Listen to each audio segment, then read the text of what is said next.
Welcome one and all to a very special day here at The Damage Report. Not only a big old Tuesday show, but an election day show. Yes, everyone was so into the midterm elections that the country decided to do it again, just like a month later. So we'll be talking more about that in a little bit. The show is special for another reason though. We're joined by a special guest who, if I heard correctly, is now the acting executive director for Gen Z for Change. Elise, Joshi, welcome to The Damage Report. Hi, I'm so happy to be here. We're very excited to have you here. We spoke, I'm gonna say like a month ago, 6 weeks ago, but we enjoyed the talk, and so we wanted to talk politics with you some more. So thank you very much for joining us. Yeah, I'm excited. For people who might not be familiar with your organization, you want to tell us a little bit about what Gen Z for Change gets up to? Totally. Gen Z for Change is a coalition of Gen Z activists that are based on social media. So we use social media coalitions and like the creators that want to make a difference using their platforms, but also digital tools and code, and just leveraging our strategy to make an actual difference on the ground in coordination with on the ground movements. And we've been just having a blast this entire year. Awesome. I love to see the organization doing the work that it does. And having people involved in this that are enjoying the process, that's a nice boost. We've had some rough years in recent years, but yeah, this year hasn't been quite as bad. I mean, those midterms sure could have been worse, I guess. Oh, exactly. And Gen Z is a large reason why it didn't go as badly as it could have. Exactly. Hopefully we'll get that same sort of effect later on today in Georgia. And speaking of that, in just a few minutes, dear viewers, we will be talking about this last run up to the runoff election. We've just got 1 day left to find out if Herschel Walker is gonna be a senator. I'm on the edge of my seat. We've got some previews of possible Supreme Court rulings, inappropriate jokes being told by justices as well. We've got cross burnings, police chiefs resigning, and that's just in the first hour. Stick around for the aftermath to find out what people who made the regrettable decision to get Kanye West's face tattooed on their body are now thinking about the decision, as well as Tucker Carlson making the fact-free case that the FBI is trying to control your brain on Twitter or something. I don't know. All that's coming up. In advance of that, please hit the like button and share the stream so that people know we're live. And if you want to reach out to either myself or Elise with, you can do that via tweets, super chats, comments, all that. We'll respond as we go. But with all that said, Elise, are you ready to start the show? Hell yeah. Okay, let's do it. In fact, let's jump into it with a bit of fun with this. I told you early on that they said there was peace through strength, and our strength is our great military. But now they're bringing pronouns into our military. They're bringing wokeness into our military. I don't even know what the heck is a pronoun. I can tell you that, and I'm sick and tired of this pronoun stuff. What I want our military men and women to do is to be at war fighting. Okay, so not only does Herschel Walker not know what a pronoun is, but he's been using that line for like months now. No one's told him. He hasn't Googled it. And now those pronouns that he doesn't understand have made their way into the military. There were no pronouns before. Nobody had any idea what to refer to each other as. And anyway, it's all a distraction, everybody. As Herschel Walker so eloquently put it, he doesn't want pronouns in the military. He wants you to be at war fighting or something. That's a direct quote. I don't know what it means, but to be fair, neither does he. That is the closing argument effectively of Senate candidate Herschel Walker. It's not the dumbest thing he's said this week. Elise, what do you think? The fact that Walker could still win is a very scary idea at this point. Despite the polls showing that Warnock is strong. But you know what? To me, I'm just gonna try and see this as something funny, because if the reality of what the midterm elections showed last month is that Trump-backed ridiculous candidates like Walker are not winning. And so I'm hoping that Georgia voters feel the same way as Pennsylvania voters in not trying to elect these ridiculous candidates. But it's pretty wild. That are ridiculous in so many ways, and the many lies and the many scandals. And even when they start to talk about something that's sort of tangentially related to substance, like he's talking about, what our focus, I guess, should be in our military.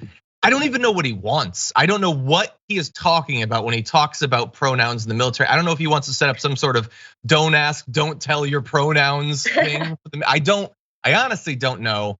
But I want to ask you a question because we've been talking a lot this year about Herschel Walker. He could well become a senator. And I want to know, in your opinion, which is a bigger indictment on the American people? Having elected Donald Trump president, or if they elect Herschel Walker to the Senate? Which is more embarrassing for our country? It's damn close. I couldn't even tell you. I think Herschel Walker is a lot. The fact that Trump backs Herschel Walker kind of amplifies Herschel Walker. So I would say that Walker is definitely more embarrassing.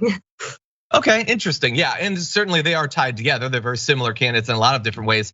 I would honestly say I agree. I think, look, I despise Trump 1,000 times more. He's done a lot more damage. Will continue to, even if Herschel Walker makes it in the Senate. But all of the things that make Trump terrible, I get why many Republicans love that stuff. He's horrible to appeal to them.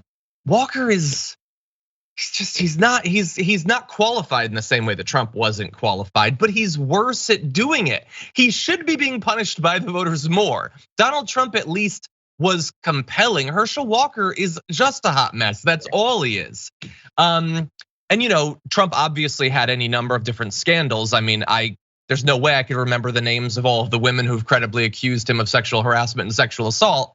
But Herschel Walker, like, the abortion hypocrisy and everything, it's so embarrassing. We'll have to see. As of right now, though, I did want to update people on what it's looking like as we head into the actual voting. We're of course not in the first day of voting. Thankfully, as of right now, at least Georgia does allow some early voting. And on Friday, that was the last day of early voting. Over 350,000 people cast ballots. That makes the total early vote 1.8 million. That's above previous records that have been set in 2018 and 2016. So beating another midterm election, that's already impressive. But beating early voting in 2016, that was a presidential election. It was a presidential election a lot of people were really interested in since Trump was the candidate. So this at least shows that a lot of people seem to be invested in the outcome of this. I would guess, although I can't prove, that probably benefits Warnock, but what do you think? Oh yeah, I completely agree. There seems to be an energy against Walker in the same way that people were against Trump in 2020. The messaging from his own son is clear enough that people just don't want this man to be elected. Warnock is an incredibly strong candidate. He has great values and great policy positions, but this is really an anti-Warnock vote, an anti-Walker vote than it. And I think that the increase in voter turnout is very similar to 2020 with Trump.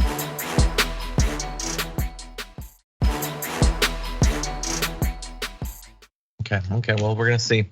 I wanna dive a little bit more into the thought process of the possible Herschel Walker voters. So we've got more video from our reporter, Michael Shore, who's been traveling around Georgia, talking to voters at the rallies. Here's a bit of what they had to say. In this case, we have a gentleman who's given his life to Christ for 25, 30 years in Raphael Warnock, running against someone who is the best runner ever in Georgia. Is there? How do you toe that line of who the more religious, the more Christian candidate is? Well, I see Warnock as more of a charlatan than a man of God, personally. It's a big difference. You just look at their lives. Ralph Warnock, what he supports, stands for abortions, all the bad stuff. And Herschel Walker stands for life. That's a biggie. That's a biggie right there. Well, I don't know any facts, so it's really hard for me to make any decisions. Has he been honest enough for you on issues like abortion, on residents? There's reports that he's a Texas resident, things like that. But it sounds like he's been honest enough for you.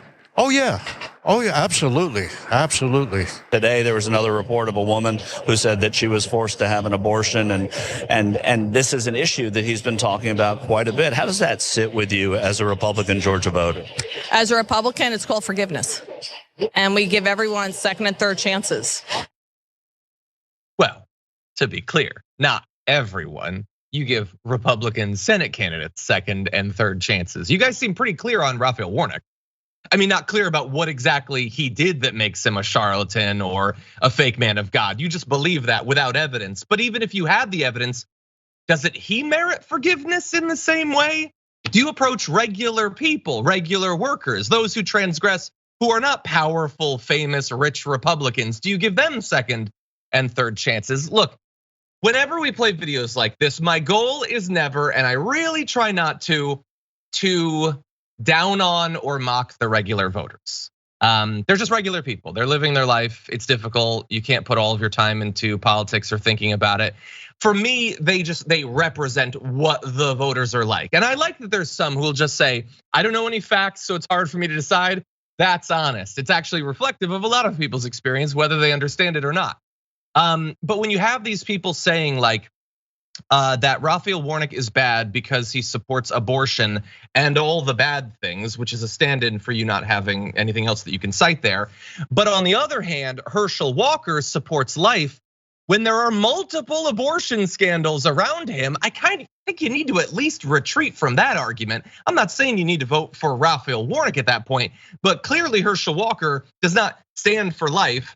When he's pressuring women to have abortions, when his own son says that he beat him, when multiple domestic partners say that he threatened to kill them or threatened to kill himself if they didn't do what he wanted, if he has himself given speeches about being in a car driving to go murder someone, but only the voice of Jesus in his head stopped him from doing it, he stands for something.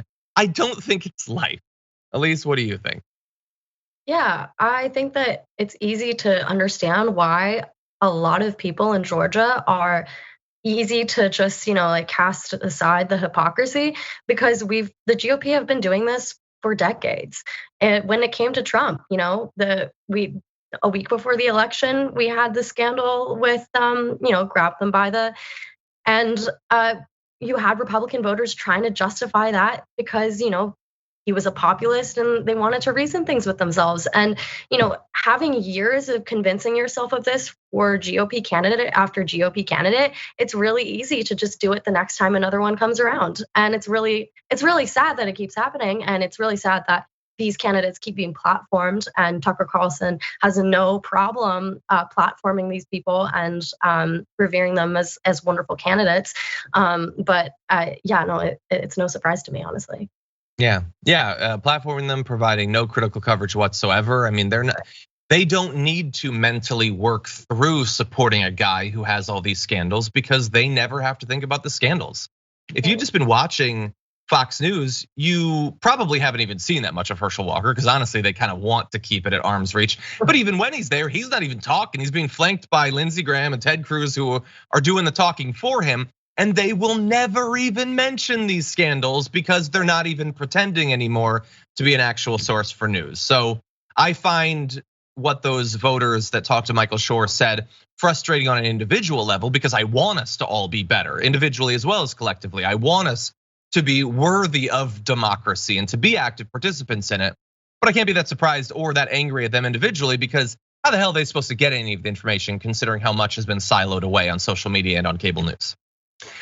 Now, that said, there's a couple of other aspects I want to talk about on this. And again, I don't want to get too ahead of the results.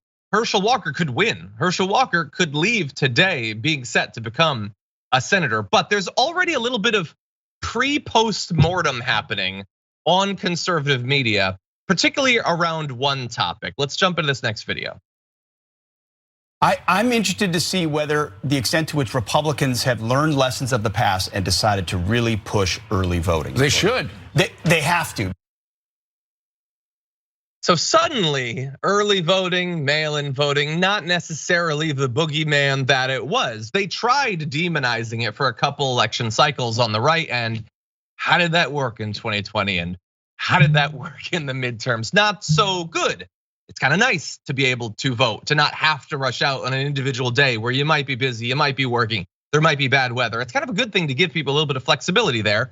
And many on the right had gone along with these attacks against mail-in voting because Donald Trump had done so. And we'll turn to some of the recent reiterating of that. But here's a little bit more of what Fox and Friends had to say about how the right might want to think again about attacking these practices. A lesson of the last couple cycles is Democrats, largely using COVID emergency measures, know how to bank votes legally. They go at low propensity voters time and time again. And then Republicans count on election day to turn people out, which has a lot more variables for failure. So I'm sure the information's out there. We'll certainly learn in the postmortem. Okay, so there's a lot there that is fascinating. First of all, it's not new. And it's not just because of COVID. There has been mail voting for decades. There's been early voting for a very, very long time. It's not banking votes, it's people voting. It's a democracy. And I love the relatively recently populist Fox News being like, look at them going for low propensity voting. That's not what democracy is supposed to be about. It's supposed to be about us elites who always pay attention to politics and always turn out. How dare you bring new people into the practice?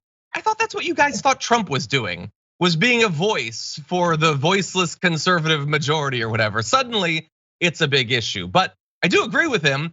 Maybe we should make voting easy to access, not just for Democrats, not just in blue states, but literally everywhere. Make it as easy as possible, and then let the chips fall where they may. Elise, what do you think? Yeah, we can. The GOP are walking a fine line all the time between what they really think and trying to be populist. And oftentimes the mask will, come off, and they'll realize, and people will realize that, their intentions all along are to ensure that white, rich people are the ones making the decisions in this country. And ultimately, no matter what they say, that is their ultimate goal. And you know that in Georgia with the handful of polling places that are left. You know that with, the denial of the legitimacy of mail-in ballots. And even though they're recognizing it now, it's only because they're losing. And so this is the problem with the GOP. And we have to continue to recognize that they're trying to be populist, but ultimately, who are they representing? Yeah, you're totally right about that being the only reason that they're changing. It's taken multiple cycles for them to sort of get that. They will only support changes, even changes that make 100% common sense when it would benefit them. That's why I know, if ever demographic changes result in the Electoral College somehow benefiting the Democrats, which it's unlikely to ever do, then finally they'll become allies on wanting to get rid of it. But until then, I kind of doubt it. That said, good luck to the right on changing the base's view on mail-in ballots and early voting, since the guy who inspired so much suspicion of the practice and maybe cost the Republicans the 2 Georgia Senate seats in the last cycle, he doesn't seem to have changed his mind. He relatively recently bleated on Truth Social, remember, you can never have fair and free elections with mail-in ballots. Never, never, never, won't and can't happen. If you're listening on the podcast, that was all in caps. I mean, why would you use some caps and some not capitalized? And he apparently liked that point so much that later on that same day, he rebleeded it with never. It was a good point in his defense. You can never, ever trust an election that has mail-in ballots, which hasn't bothered him when he has routinely voted by mail himself, as we know that he does. And by the way, he did it in Florida, which allows mail-in and early voting. So I guess Ron DeSantis isn't legitimately reelected to become the governor, since you can never trust the votes if they do mail-in ballots, which they did there. And by the way, I just want to really quickly remind people that there is a big partisan gap on support for these things. Now, this doesn't necessarily translate to propensity to use these practices. You might not like mail-in ballots, but still use it if it's legal. That said, last year in April, Pew looked into a variety of different measures to make voting easier or harder. And there are huge gaps, like on automatically registering all eligible citizens to vote. Republicans approve that 38%, Democrats 82%. They just want artificial barriers to voting. So when you talk about something like making early in-person voting available for at least 2 weeks, it's 63 to 91 for the Democrats. That's a big gap. And in these close elections where the elections might be determined by 10,000 votes or 70,000 votes at the presidential level, we've seen multiple instances of that over the past few years. A 30-point gap in approval that could lose you elections, and they don't seem to get that. Although to our earlier point about, we were talking about Gen Z, on virtually every single one of these measures, there is a massive difference in how different generations look at these sort of things. So if you look at, for instance, making Election Day a national holiday, we'll bring up this chart. I mean, you can see all 4 of these here. These are different generation cohorts as you go down. It's pretty big, the effect that you can have in support or disapproval for these different measures. No, sorry, if you could advance to the last one, it'll show what I'm talking about there, the different cohorts. But anyway, look, I'm hoping that they do win over the base on this, Elise. I hope that what seems to be a clear preference among younger voters for easier access to voting wins out. I want it to be as simple as possible. I want 100% participation if we can get to it. I mean, me too. We're the most energized base that we've seen in a long time, and that is purely because we have been engaged since before we could vote, because we've been so aware of problem and crisis after crisis since we were kids. I mean, I grew up in the school shooting era. I grew up post 9/11. I grew up during, post Iraq, and watching us spend $2 trillion on that instead of maybe nationalized healthcare. We've seen people not be prioritized and instead profit being prioritized for a damn long time. And so that's the reason we want to be involved and have a national holiday and for us to go out and vote. But it's also the reason we're protesting. It's also the reason we're striking and unionizing our workplaces. This is just another metric that shows that we're energized to be involved. Yeah, no, 100%. And that was clearly visible during the midterms. Hoping here in Georgia, it'll be clear too, that young voters are voting at high rates and also seem to understand what their vote means and vote accordingly. That said, I want to end with a little bit of fun. And to be fair, while we have been very critical perhaps of Herschel Walker, I do want to give you the perspective of someone who at least ostensibly supports him, although that message is going to be a little bit muddled. Here is a bit of Senator John Kennedy supporting Herschel Walker in the run-up to the election. High IQ stupid people, they're easy to recognize. They hate George Washington. They hate Thomas Jefferson. They hate Dr. Seuss, and they hate Mr. Potato Head. And he takes that personally because is that actually Mr. Potato Head? I'm honestly not sure. It certainly doesn't look like a senator to me, despite that being his official title. That is John Kennedy using the limited time he has to support a candidate in the run-up to a runoff election in which very few national high-profile Republicans have been willing to go and support Herschel Walker, and he decides to go on a screed against high IQ stupid people. The stupider thing is that he actually has more to say about that topic. Take a look at this. And these high IQ stupid people have an answer for everything. You know why? Because they think they're smarter and more virtuous than the American people. These woke, high IQ stupid people, they walk around with Ziploc bags of kale that they can eat to give them energy. Now, if you want to eat kale, that's up to you. I don't eat kale. You know why? Because kale tastes to me like I'd rather be fat. Is he literally just doing bits of Jim Gaffigan routines at this point? Like, does he have so little to say in support of Herschel Walker that he's just sort of misremembering bits of comedy routines from Netflix at this point? He's still doing the kale thing and the weird concept that people would eat food to have energy. What do you eat food for, John Kennedy? That's what everybody eats food for. That's what food is. Anyway, I don't think that that's gonna help Herschel Walker or honestly, at least that isn't Herschel Walker talking. So maybe it is better, Elise. What do you think? This just reflects the little support that Herschel Walker has. It is indicative that he does not reflect the Georgian voters or just the people of Georgia at all, because there's no one in Georgia except for maybe a few that are going to resonate with this type of speech. And he's not speaking about the issues that Georgians want to hear about. And so that is purely the reason why I really feel like he's going to lose today. Yeah. The closest he got to talking about an actual substantive issue was his reference to, if I heard him correctly, Dr. Zeus, the best pediatrician on Mount Olympus that I know of, at least. I don't know what's going on. And like, obviously access to food and fresh produce is important, but Mr. Potato Head isn't good enough. He's not nutritious, everybody.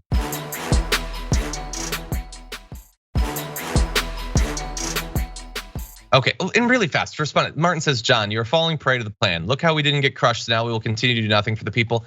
Look, Martin, honestly, if you think that the fact that the Republicans didn't sweep the midterms means that I'm all of a sudden going to decide to stop being critical of the Democrats, well, please stay tuned because I'm going to surprise you. We're gonna continue to be very critical of the Democrats. I will remind you, I wasn't a Biden supporter. I liked a different guy in the 2020 race, by the way. Anyway, okay, but that said, thank you for the feedback as always. And with that, Elise, why don't we talk about some more news? What do you think? Let's do it. Unfortunately, it's kind of negative news. It is looking like the Supreme Court is going to rule that a Colorado graphic designer who has an issue with designing certain sorts of websites for same-sex couples, it looks like they're gonna rule in favor of that graphic designer. I wanna tell you about this case so that you're prepared for the ruling when it comes. The case concerns Lori Smith, who owns a design company that says it serves gay customers, but it intends to limit a proposed wedding-related service to celebrations of heterosexual unions. She argued that requiring her to provide those services to gay and lesbian couples violated her right to free speech. Colorado law forbids discrimination based on sexual orientation by businesses open to the public, as well as statements announcing such discrimination. Ms. Smith, who has not yet begun that wedding business or posted such a statement, for fear of running afoul of the law, sued to challenge it. Yeah, and like all of these, it's just about this individual person's actual beliefs. It's not like a stand-in for a conservative opposition to this sort of thing or whatever. Well, whatever, maybe she really believes it. Maybe she is losing sleep every night about the possibility that she might have to type in 2 male names next to each other rather than a male and a female name before clicking go live on a website. I don't know, maybe that's what she's actually concerned about. The important thing isn't really Lori Smith, it's the conservative supermajority in the Supreme Court that, regardless of whatever they might have tried to reassure us after destroying Roe v. Wade, they do seem like they want to destroy the right to same-sex marriage. That said, we want to give you a little bit of what some of the justices have been saying. Here's Brett Kavanaugh, who shouldn't even be on the court in the first place. He says, the case comes down to a fairly narrow question. Are they more like the restaurants and the jewelers and the tailors, or are they more like, the publishing houses and the other free speech analogs? Well, what do you think, Kavanaugh? A wedding announcement website, do you think it's the New York Post? Well, that's actually a bad example. What about maybe a real journalistic enterprise? Or do you think it's more like a wedding-related service, like getting flowers or a cake or a macaroon tower or something? It's a temporary thing, it's a service for a wedding. But whatever, again, we can read a million of these statements, we'll read some more. They're not expressing real opinions. These are not, like, I don't know what people were taught about the Supreme Court and judges generally growing up. These are not angelic beings like free from sin who simply read the divine legal texts and then opine based on them. They're political people. They're gonna deliver political verdicts. But Elise, what do you think? Yeah, this is again the walking the line between being a populist and being for the people you mask off always support. I thought this was the party that's putting profit first and the economy first, except when it comes to we don't like gay people, so we're going to allow for discrimination against in regards to sexual orientation. So it's hypocrisy yet again, and I think that the majority of people, and tell me if the polls are wrong, but the majority of people don't want to discriminate based on sexual orientation. Business is business, and you can't discriminate based on race. We've established this decades ago. This is the same exact framework, same exact logic. We're applying it to orientation now. So yeah, the last I saw, it was like a week ago. I think it was 71% nationally support, same-sex marriage. So look, it's not a divisive thing. I mean, sure, there's tens of millions of people who are entirely backwards, and I would say to them what I would say to Lori Smith, which is get a life, Jesus, seriously, like get a hobby, hang out with your friends, stop basing your life around trying to inconvenience people based on immutable characteristics of their life. That is what I would say. Like, honestly, why do you care? Why do you care? Just do your job.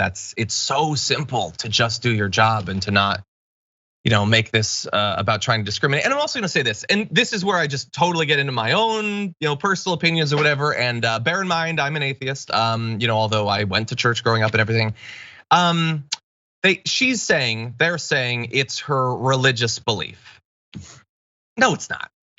No, it's not. It's your belief. And you're saying you believe that because you're religious. But plenty of Christians don't believe that. I don't think you're acting as if you're mandated. The reason they say religious belief rather than just belief is because it sounds better. It sounds bigger. It sounds more durable. It sounds more real. It's a belief. Who cares what aspect of your life or your interests or your hobbies you've linked to your belief? It's just your belief. You're not mandated by this. Clearly, the presence of a majority of Christians who are perfectly fine with same-sex marriage implies that you are not required by your religion to believe this thing. You just believe it and you say it's a religious thing. I believe we should adjudicate it in the same way that we would any other form of belief. Oh, it's my geographic belief. I was raised in southwestern Connecticut, and so that's just the way we believe. Nobody would say that because that doesn't sound cool. It doesn't sound convincing. If you were to say it's your culinary belief or it's your, I'm really into beach volleyball, so that's my belief. That's just a thing about you that you're linking to it. Again, justice in the same way that the fact that I was born in Bridgeport, Connecticut doesn't mean I have to believe a certain way. The fact that you're in a religious tradition that plays host to many different sorts of belief does not imply that you have to act a certain way based on your religion. And that's just my opinion.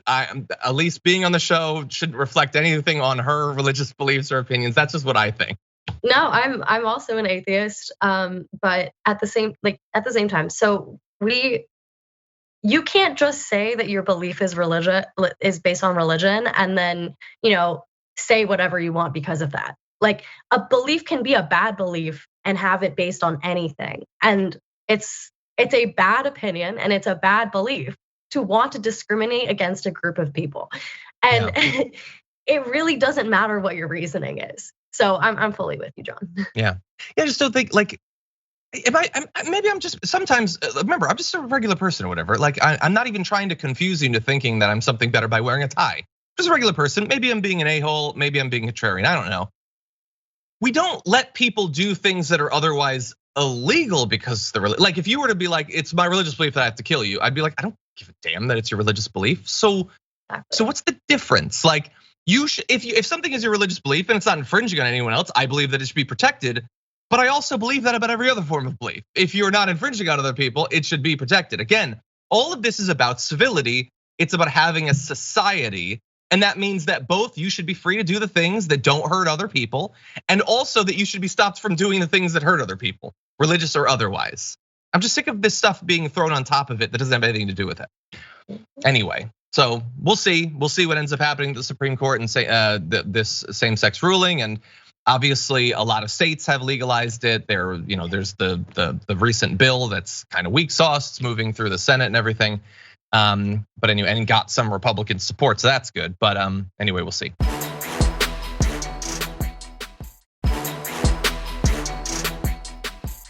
That said, I just want to move really quickly, and I apologize, I'm wasting a lot of time with my religious rants, but let's jump into this next video because this is just really weird. If there's a black Santa at the other end of the mall, and he doesn't want to have his picture taken with a child who's dressed up in a Ku Klux Klan outfit, that black Santa has to do that? No, because Ku Klux Klan outfits are not protected characteristics under public accommodation laws. And presumably that would be the same Ku Klux Klan outfit, regardless whether the child was black or white or any other characteristic. And you do see a lot of black children in Ku Klux Klan outfits, right?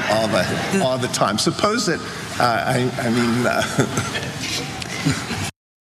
everybody wants to be a comedian. I don't even know what point he's trying to make there. I mean, the actual point that Justice Alito was trying to make, again, as was pointed out by the person who responded to him, really seems to betray a fundamental misunderstanding about what sorts of characteristics are protected and what aren't protected. I don't believe that there's like a clothing protection, but I'm not a lawyer. He is a justice on the Supreme Court. One would hope that he would know that sort of thing. And then also might know that Justice Alito, being like really, really an old white guy, maybe doesn't need to make jokes about Black children and the Klan and stuff. Maybe a hearing before the Supreme Court isn't the proper forum for that sort of comedy. I don't know. Elise, what do you think? Agreed. Of all of that. Feel free to disagree. Oh no, I like agree. It's just absolutely wild to me that 9 people have the decision to, it's that they're removed from the American people. They are not voted by the American people, and clearly one of them just seems to be completely out of touch with what we want. And I know this is like a very general statement. It can be applied to a lot of different issues, but like that really is the reality that I feel every single time a Supreme Court case comes up. It's just like, why are we relying on these people who are making jokes that are not funny to make decisions that are going to impact my life, impact, whether, if I marry a woman, I can, go into a shop and get a service. Like it just baffles me.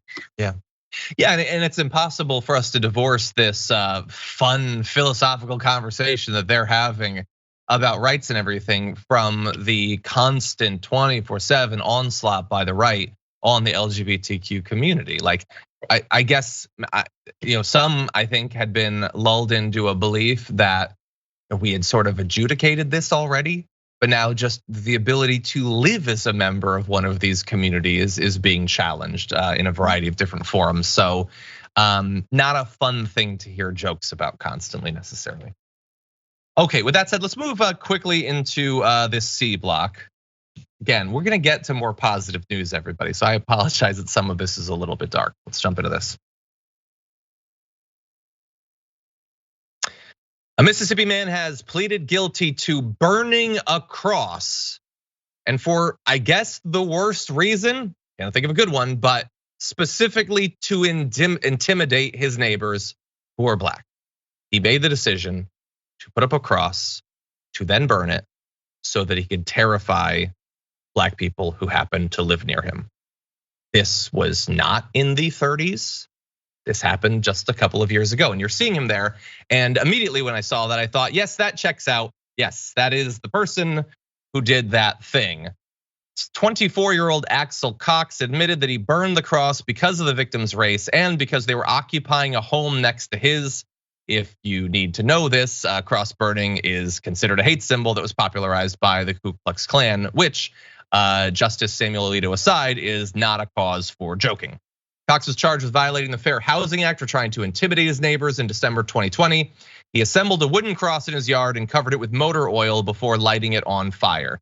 The Assistant Attorney General had this to say about the case: burning a cross invokes the long and painful history, particularly in Mississippi, of intimidation and impending physical violence against Black people. The Department of Justice will continue to prosecute those who use racially motivated violence to drive people away from their homes or communities. He faces up to 10 years in prison now, a fine of up to $250,000. Dear God. Elise, what do you think? I'm very worried about the state of our country and the violence that we're seeing constantly every single day that's inflicted on different marginalized communities, whether that's by the Supreme Court on LGBTQ plus people, or whether that's by individuals emboldened by GOP on Black and brown Americans. It seems to have, we seem to see stories like this every single day. And it seems like January 6th was a peak that I thought was going to, trickle down, that people would be held accountable. But no, we have, famous rappers that I once loved, encouraging this mindset. And then you have, former presidents who still are around and inciting violence. And, it really does impact the everyday person. And as a person of color, as a queer person, I just I'm like shocked at how this country is turning out, and it is not sustainable this way. Like it's not going to phase and average into nothing, and average into, we're all going to be peace and harmonious again. Like something has to happen. Yeah. I mean, look, there's always going to be messed up people. It certainly does seem as if there's more of them and they're more emboldened. I mean, this guy was 22 when he did this, or give or take. Like we're how many months into the pandemic, and he's like, you know what I'm going to do? This is what I'm going to do. I don't understand it. By the way, I see in the chat someone was asking about why it is that they burn the cross, since of course they are Christians. One would think that they would like revere the cross or whatever. I actually really fast looked it up, and apparently they got the idea from a movie based on a book from decades and decades and decades ago, obviously. But I would assume it's not about destroying the cross. It's about using the idea of radical Christian might against these people, I think. Because remember, like, in theory, most Christians want to, portray the church as a force just for good and acceptance and all that, but very often it has been tied to violence, including political violence. And I think this is one of the biggest demonstrations of that in recent times. Okay, with that said, we're gonna take our second break of the hour. When we come back, we have a little bit more positive news, so don't go anywhere. We'll be right back.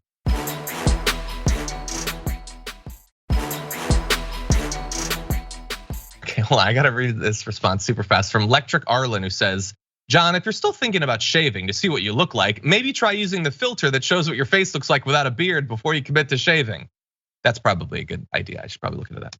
Anyway, with that said, more news to get to. Let's jump into this video to start things off. Good, I'm Deputy Chicago with the Sheriff's Office. Stopped you because you driving a tag or unregistered vehicle with no tag on it. Is your camera on? It is. I'm the police chief in Tampa. Oh, how you doing? I'm doing good. Okay. I'm hoping that you'll just let us go tonight. Oh, okay. Yeah, I'll say, now that you say you look familiar, so. Yeah, I'm sure I do. Okay, so, all right, folks. Well, have a good night. Staying over here in East Lake Woodlands? We live in East Lake Woodlands. Yes. Okay, all right. Well, it's nice to meet you. So, I'm Deputy Jacoby. Okay. Same here, my friend. All right. Take care of yourself. All right, Sorry take care. to bother you. All right, no worries, no worries. Like I say, we have a lot of problem with the golf carting around here. Everybody gets out. We don't normally come out. We never the club come was out. closed, We so we saw never, we went to the Greek place to get some food. All right, then we'll take care, and it was nice meeting you. All right. Oh, all right. You ever need anything, call me. Okay. Serious. All right. Appreciate that. Thank you. Yes, ma'am. You're welcome. Thank you for your service. Thank you for yours. Thank you. So, take care. All right. We got a good update. So that the joke will very much be on that incredibly smug police chief that you saw in that video there, Mary O'Connor. But I just want to briefly say, because we didn't initially cover this story before the update, that's as gross as anything I've seen in a long time. Like the entitlement in every gesture, every facial expression, every statement. They thank you for your service. No, you're not thanking him for his service. You're thanking him for the casual corruption where people in power get away with any petty little thing that they want by asking about whether the camera's on. And then when it is on, not caring, still going forward with the corruption. Like, I'd prefer that this not be videotaped, but you know what? I'm gonna push through that concern and do it anyway. I'm the police chief, let me go. And in return, here's my card. Maybe if you need a little bit of help, I'll give you help. What sort of favor do you think might be called in on that? Anyway, the good update is that Mary O'Connor, pictured in that, the Tampa police chief, has resigned from her position after an internal affairs investigation. So that's good. It was videotaped, thank God, and we got consequences. That said, Elise, what do you think about what you just saw? I'm surprised that there's a resignation because that really rarely happens. When it comes to police, there's just a culture of, we stick with our buddies. But it's good to know that in this case, there was a positive ending to it. And you just have to think to at least my initial thought to myself is, how often does this happen in every single city and community in this country when it's not videotaped? Yeah, 100%. And not just for the actual police chief, like their kids, their friends. I mean, the influence peddling to get away with it, whatever you want. And the cop instantly fell in the line. Oh! I thought I recognized you. Yeah, no, do whatever you want. If you'd like to shoot me, you can. You can just get away with it. Would you like to rob people in front of me? Instantly knew what she was doing, what his role in this interaction would be, and very smoothly and comfortably moved into that role. I don't know exactly what might, if anything, happen to that cop. And of course, by the way, I don't like his response, but that is a form of like abuse of power to obviously pressure your subordinate to do something. I would have loved for him to be like, "Oh, you're the police chief. Oh, well then you should have known better." I would have loved that, but that's probably not going to happen because the clear implication is that if he doesn't comply, he could lose his job. So if I were him, I probably would have been terrified, by what was being implied there. I don't know, Elise. Do you think he should have been braver despite that? I think that in every case, yes, it'd be great if the, cops that are, on the ground are, sticking to what the rules are despite, who they're serving. But yeah, no, I don't blame a cop for, recognizing that this is technically their boss and, I have to act accordingly now because we know the police culture. Of course, police officers know the police culture and, the consequences of not, being friendly and making a switch as soon as you recognize you need to. Yeah, just going along. Yeah, 100%. Anyway, we had a statement. How much time do we have time to get in the statement? I think we do. We had a statement from the mayor, Jane Castor, who says the Tampa Police Department has a code of conduct that includes high standards for ethical and professional behavior that apply to every member of our police force. As the chief of the police, you are not only to abide by and enforce those standards, but to also lead by example. That clearly did not happen in this case.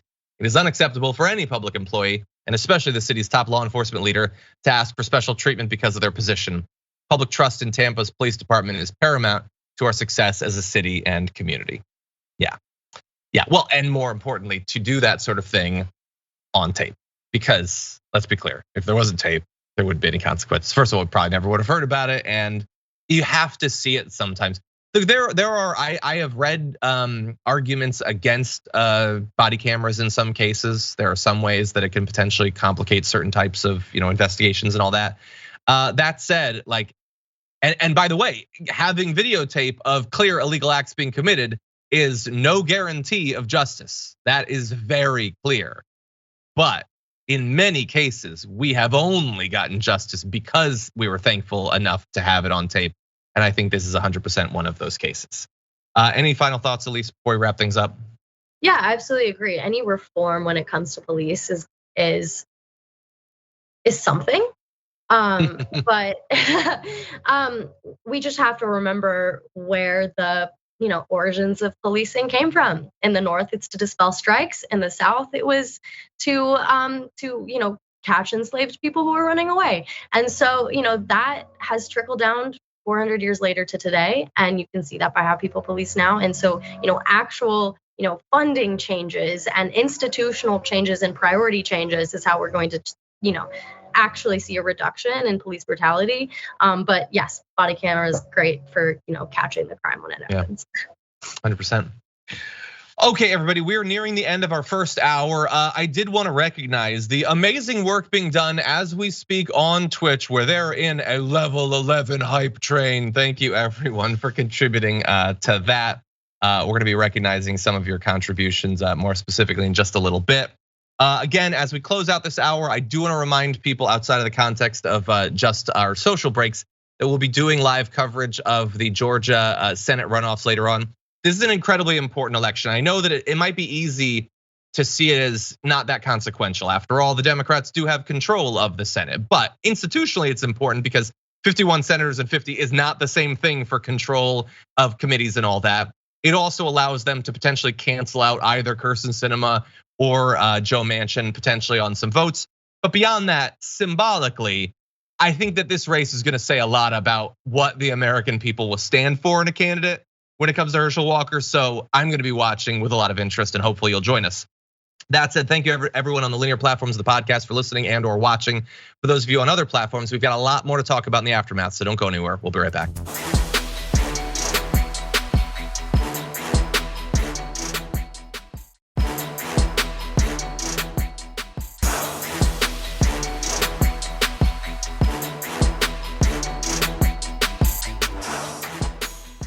Thanks for listening to the full episode of The Damage Report. Support our work, listen ad-free, access members-only bonus content, and more by subscribing to Apple Podcasts at apple.co/TYT. I'm your host, John Adarola. I'll see you soon.